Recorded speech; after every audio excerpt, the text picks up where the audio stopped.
Hello there, bilbies, possums, my little roos, and my monotremes. Let's do a little quick warm-up exercise to introduce the topic that you're doing with your classroom teacher. Okay, everybody standing up behind your desk, push your chairs in. Okay. What I'm going to do is I'm going to give you some titles of people or animals, and on the spot, so you're not going to move around the classroom, you're just going to act out those people or animals on the spot. Okay, your first role is a policeman.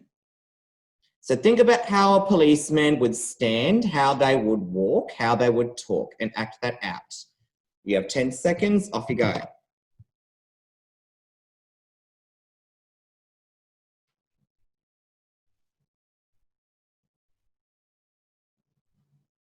And stop. Okay, now I want you to pretend that you're a little old lady. Again, think about how the little old lady would stand and how they would talk. And go.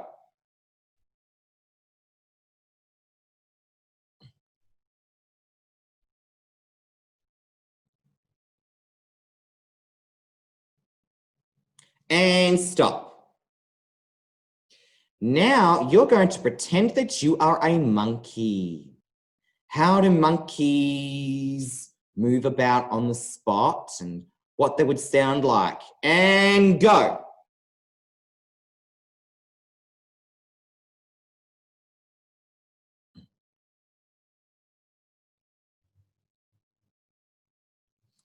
And stop. Last one we're going to do is you're going to pretend that you are a little baby.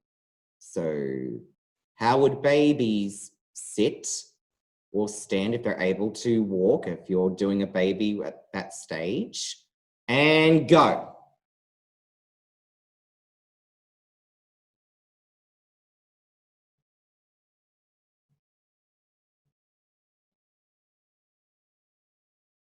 And stop. Okay, so you remember from your dance and drama lesson with Mr. Tioto that this week's topic is about roles and relationships. I want you to pause the video, so in a partner, so pick your partner. I want you to whisper to them what you remember about what roles are, what a role is in drama. So you can pause the video now and discuss that. Okay, how did you go with your discussion on what role is? Okay, so we remember that when we're taking on a role in drama, we are not being ourselves, we are being a completely different person, we are being a character. Just as you were embodying those different roles, so whether you're an old lady or a policeman or a monkey or a baby, you didn't walk or talk the same way that you would do if you were yourself. You took on a role, a different character, and you behaved like that character would normally behave. Now, getting back into your partners, I want you to talk about what you think relationships might mean within the context of role. Off you go. All right, how did you define relationships within the context of role? Good. So relationships in the context of role has to do with what relationship the characters have with each other. Now, we learned in class is that relationships don't have to be romantic relationships. No. Relationships is all about who the characters are in relationship to each other. Are they good guys and bad guys? Are they friends? Are they enemies? Does one character have more power over the other character? One of the games that we looked at in drama was Colombian hypnosis, where someone was the leader and the others had to follow the hand. So that was a leader and follower type of relationship. all characters have some sort of relationship to each other. And that drives tension, which is another topic that we'll look at much later. It also helps us tell the story, okay? So roles, it's a character, so you're not being yourself, you're being someone else.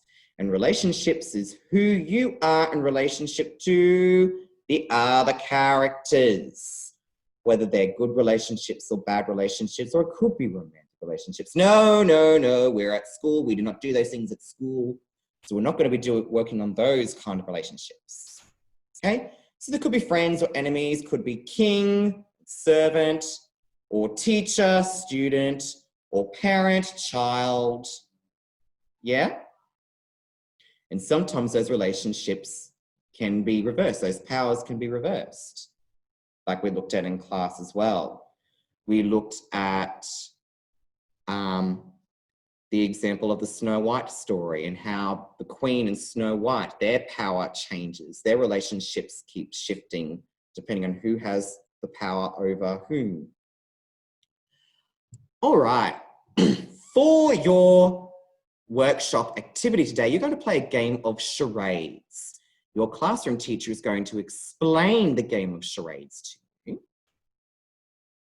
And you're going to look at a quick modeled example on how to play charades. Our guest performer for today is Mr. Green. Mr. Green was asked to think of a superhero and he had to act it out using the game of charades. And then I had to guess who he was. At the end of me guessing who he was, Mr. Green and I have a discussion on how he became a different character, how he put on a different role, okay? So today's game of charades, the focus isn't about roles and relationships.